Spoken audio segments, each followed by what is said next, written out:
Hey, what's up, you guys? Welcome back to my Honey Sweets. I am coming to redo my silent, or should I say not so silent anymore, war between Joe Budden and Charlamagne. I was holding it in my hand and was not aware that through so much through it, I was covering the mic. So sorry about that, you guys. I'm here to do it over now. So, Joe Budden, 20 years ago, about 20 years ago, was in the radio, being a radio personality. He was on the airways at a station out in New York. Well, he was also rapping. His management or whoever had came to him and told him, choose one or the other, but you can't really do both. So he had decided he would choose the rapping for now, and once he retired from rapping, he would be a radio personality. Um, that has translated in him doing podcasting. So I just wanted to let you guys know that he had already been a personality in radio, and his vision was to come full circle and come back to radio on the other end, or podcasting, being a personality on the back end of his career, which he has successfully transitioned and done. Well, during that time when he had chose to go with rapping, and he was rapping, he had the number one hit record, Pump It Up. He was projected to replace Jay-Z, to be on the level of Jay-Z. Jay-Z had spotted and seen that, and of course, him being in the industry, knowing how it works, he wanted to work to make sure that did not happen. At that time, Joe Budden was newly into the industry, really did not know much of the politicking that goes on behind the scenes, and I think even part of him probably was not even interested in playing the politics game. Jay-Z, though, on the other hand, was very much so, had connections and was already politicking within the industry, and they had their little situation. Well, Joe Budden also was not one who wanted to necessarily bend to the execs and labels, the way that they would like and then most have to or required to. So he, to a degree, was already being blackballed after then, and that's why people use the term one hit wonder and really don't know what normally is behind that. A lot of times, your people who you consider a one hit wonder, it is because coming off of that success and then getting into them contracts and the way that the industry works, they choose not to bow down and play the games of the industry, and then that is why you do not see them at the forefront like that anymore, because then the industry do not push them. Joe Budden has a humongous catalog, still has great music, and did music although it was not being pushed on the charts and to radio and stuff like that. So I just want you to know that you can have great music and write it and not be on Billboard and not be on a radio. But anyway, and you can have trash music and it be on Billboard and be on radio. So I just want to point that out. So going on through his career, he started having hiccups and bumps along the way in his career or whatever over that time. Now, later on, between his relationship with Charlamagne, they were, I guess you can say, cool, because now I am speculating. I don't know behind the scenes of their relationship. I can only tell you what was visible to me through their interviews, dialogue, and how they have spoken about and to one another. So it seemed like everything was cool. They had this friendship.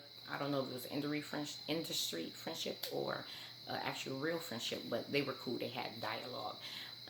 And Joe Budden would go onto the radio station, The Breakfast Club, and Charlamagne would try and take like jabs at him and nitpick.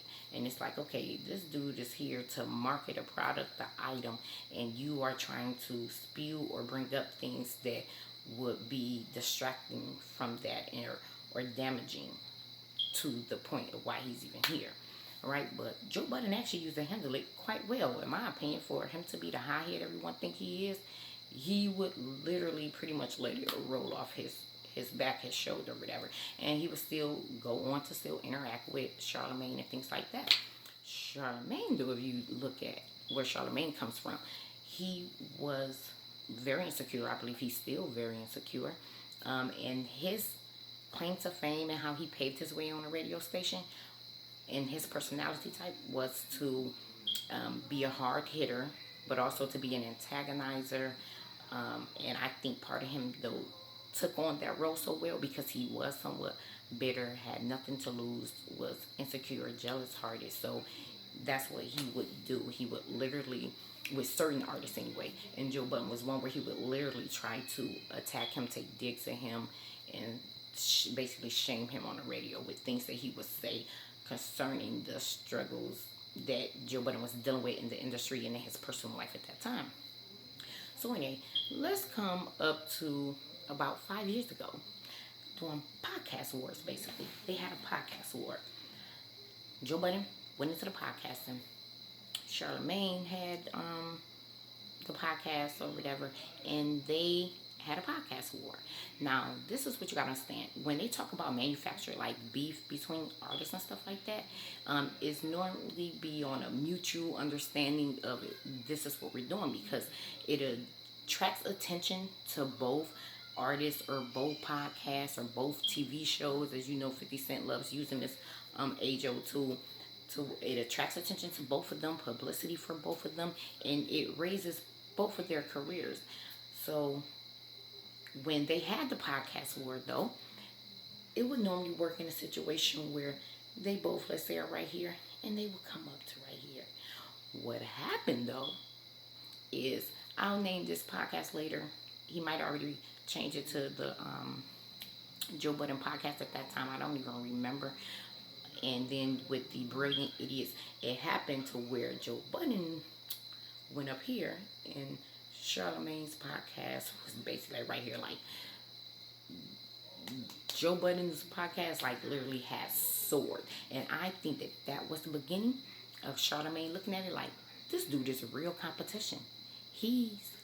I don't think that Charlamagne ever imagined, fandom, that not only would Joe do well, but that he would do that freaking well above himself. So I think a bit of bitterness, jealousy, and a real competing mindset came to Charlamagne when he lost that podcast war, and it was such a drastic or dramatic outcome for Joe versus him. So he left him in the dust. So that's when Charlamagne literally started making digs, started looking at him as a real threat, and wanted to really compete with him. And then he started making digs. Ever since then, they got even worse. So when Joe Budden had went to Everyday Struggle, which was doing well, doing numbers, because this is the other thing that you got to understand. A lot of radio is dead now. TV damn near is dead now too. Everyone is doing streaming. They're getting their news. They're getting their entertainment. They're getting their music on their own. They don't need radio for that anymore. And they don't necessarily need TV for that anymore. They can get that right in their phone from any app, from any podcast. Like, so a lot of what you see going on in the industry with these artists jumping on podcasting, because there really ain't even no money in music like that in a sense. And with these radio personalities switching over to podcasting is because they're trying to stay alive because radio has died. So when Everyday Struggle became the phenomenon that it did, that had everyone in media and in the industry looking like, wow, this is something, you know. So of course we had a lot who tried to make mock models of it and recreate it in their own way and stuff. And a lot probably were preying on his downfall. Charlamagne to be the main one who kept, see, this is what I want you to understand. Charlamagne kept saying stuff like, Joe Budden's a self-sabotager. I mean, it's a good show, but it's not going to make it. Act shouldn't really put his faith in doing this show with Joe Budden because Joe Budden is a hothead and he burned bridges. Like he kept having negative stuff to say. This isn't going to last more than 6 months, y'all. Now, this is what I want y'all to understand. This wasn't a person stating this of just like, oh, well, this is the track record of this person and this is what I think will be the outcome. This was strategic, deliberate witchcraft against Joe Budden and the success of Everyday Struggle. And I'm going to tell you how that is. We all know, which he knows very well, the power of what we say has power. It brings life or death. We can speak things into existence, whether good or bad. Now, the thing with Charlamagne is he was intentionally using that power to try and derail that show, to bring into fruition it failing, it not succeeding, which is where it was being used for a demonic reason, in a demonic way, where God actually told us, here, I'm going to give you life to speak things, was for a positive way, to say positive, pure things. It wasn't from a pure place. He was hating, bitter, and telling us what he wanted, putting it in the universe so it can come to fruition. Now, this is the thing that he ain't bank on. What he said, in whatever means, whatever way, did come to fruition. It did not work out with everyday struggle with Joe Budden on Complex, right? But this the thing. Joe Budden went from there and he still was soaring. His wings were still getting bigger and he was succeeding, which Charlamagne did not take into account. And I think that even hurt and bred more jealousy, envy, and hatred in Charlamagne, because it's like, dang, I spoke it and I actually got what I want because the show did end, but he's still succeeding. I guess you should work better on what you asked for. But anyway, I also want y'all to know this, right? People will pray on you, not P-R-A-Y, P-R-E-Y. You can say a prayer and speak to ask God to say every, close the lips of those who would speak negativity, bondage, poverty, and stuff like death into my life. Send whatever negativity, demonic praise on me, that they go back to the sender, stuff like that, just so you know. But anyway, and also know, right, you can speak things. You ain't speaking to the universe. God put that law in order that we can speak things that be not as though they were, to bring them into fruition. There is power in the tongue. So anyway, Charlamagne was using it for that. It did not work, and I know that had to piss him off even more. So then you go on. Charlamagne had did a few shows, right? He had did Common Sense. That's the one I used to watch. It was on MTV. He did, I think he had another one and everything. They did not work out. He was trying to branch out, trying to do other things. The TV shows didn't work out. He was going to do something with HBO, but I believe his rape allegations against him, of raping a 15-year-old, is what stopped that show from being able to come out. But what y'all also might not know is Joe Budden, during that time, was working on a show and talking with another great idea of his own baby, of his creativity that he had vision for, just like Everyday Struggle. And what they did was they turned around and stopped it, but then recreated it with someone else. Basically stole his idea and gave it to someone else. Well, Charlamagne has people invested in him, because in the game of politics and industry, when you have people that sit at certain tables and up there, yeah, they can go and say, this is my investment. Hey, that person over there, they're direct competition that can mess up my money. Don't mess with them. Don't fool with them. So I do believe there was a bit of that going on, which caused that situation for Joe Budden to work out how it did. But this is where you reap what you sow, because everything that Charlamagne was trying to use to put himself ahead and put Joe Budden behind was not working in his best favor. Yeah, Joe Budden wasn't able to do that show, and his idea was stolen from him, but you still ended up falling out of it, because he wasn't able to get his deal due to his own mistakes or allegations against him of the past. Moving forward, Charlamagne still continuing to try and bring this man down, speak bad about him every chance he gets. It's like he craves the opportunity to be able to prevent his demise. So anyway, Joe Budden is on fire, soaring, wings getting bigger, larger every day. He started doing the pull-ups. Then Charlamagne, of course, this is how them frenemies be, because everybody was even telling Act and Joe Budden after that Everyday Struggle thing, because they were too close up on it, so maybe they couldn't see it. But us, the viewers who was watching, we was telling Act and Joe Budden, like, yo, Charlamagne out here moving funny. He's really a hater. He's really bitter. He don't have y'all best interest at heart. He don't want to see y'all succeed. We seen it clear as day. It was obvious. But anyway, I don't know if we know Joe Budden kind of still continue to deal with him. But, so moving on. Charlamagne say, hey, I want to ride this wave, right? Because I want to eat off of him if I can, even though I don't want him to succeed. So he do the year-end wrap-up with him. Joe Budden go ahead and toss him that bone.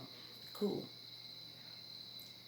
Then Charlamagne wants to put himself in a position to do basically like a pull-up type of thing. He interviewed Gucci Man. Um, but of course, I don't know if he had any other ones since then, but it still wasn't on a scale of what Joe Budden is doing. Joe Budden is succeeding in everything that he was doing, even minus the wrenches that Charlamagne or people were trying to throw in there. And it just fueled and made Charlamagne's bitterness and jealousy even more, because I don't know if Charlamagne don't know that Joe Budden was already predestined to be a personality, because that's what he was doing at the radio station way before he even ever met him or he came. But I think that Charlamagne also kind of looked at it like he's coming into my lane. You know what I'm saying? Like, I want to be good at this. I want to branch out, but he's beating me at it. And this is the other thing that you need to look at concerning the difference between them two. You have Joe Budden, who is a creator, a free thinker, a businessman, and has the ideology of ownership, right? Of vision that he wants to see executed in that vision. Where you have a Charlamagne who just wants to be seen and have accolades and different notches under his belt. So he's just more so my vision is just to be on something and be doing something, which means that the people who putting him on stuff, sign his check, he has no problem being a worker, getting a salary, and being a puppet to do whatever they throw at him to do, since it's getting him accolades and getting him notches on his belt. Well, Joe Budden, on the other hand, who understands ownership, a businessman, is creative, has his own brainchild ideas that he wants to be handled with care, is going to say no to things. He's going to ask questions. He is going to require and expect a different type of, in a different type of lane in that sense. So just think of a person, right? Or a company. Who do you think that they're going to be more inclined to want to go with if they want to be a control factor, and if they want to be able to basically pick a person in slave contract? They're going to go with a Charlamagne, because he's going to be a yes man. We're going to be the ones in control of everything, and he's just going to do what he's told. They're not going to have that with Joe Budden. So a lot of times where people are trying to pit Joe Budden down as he's not a good worker, employee, or whatever, hard to deal with, that's not actually the case. The case is they can't play him. Well, they can't play him, so they rather not fool with him, and they say that narrative because they can't control this person with their talent and their creativity and their idea. Why would he be the villain in this situation? He's not, right? So let's fast forward up until now. Joe Budden's whole thing with Spotify was on a simple. Joe Budden planned on creating his own network, his own site, and all of that, right? So his whole thing when he was doing deals with these businesses was to basically shadow your expertise. You're doing something that I'm about to do on my own. Yeah, you're gonna go to a person who has already done what you're doing. I'm about to, so I can see the format, see the inner workings of how this works. So then when I go on my own, I'm more prepared for it. Basically like going to school. That's what Joe was doing. Going to school to own his own in that realm. His own streaming, own platforms, stuff like that. Well, that is why he would tell Spotify to kiss his ass. Now, when that happened, right? Because you got to think about this with the radio is dying, TV pretty much is dying, media is dying, podcasting. Oh, just like that OnlyFans stuff. They sent Bella Thorne in there. That was a snipe job. She was sent in there, paid in there to go and mess that up so OnlyFans could come in, pull the rug, and say, "Up, we get to put a cap on this now and be controller. You're no longer your own content creator and boss now. You no longer own this." That's what they did, that to level the playing field, since it was something that they did not have control over themselves. What do they want? These corporations, they want control, power, and they want the money, and they want to give you the scrapings. Well, in OnlyFans and in podcasting, those people are in control of their own destiny. They control how far they go, how far they don't go, what content it is, and all that. So these people are making a killing in these podcasts and OnlyFans and stuff, and these labels, corporations, industries aren't getting paid off of it. They're not being able to rate these creators which is why they coming in on this podcast and things like this.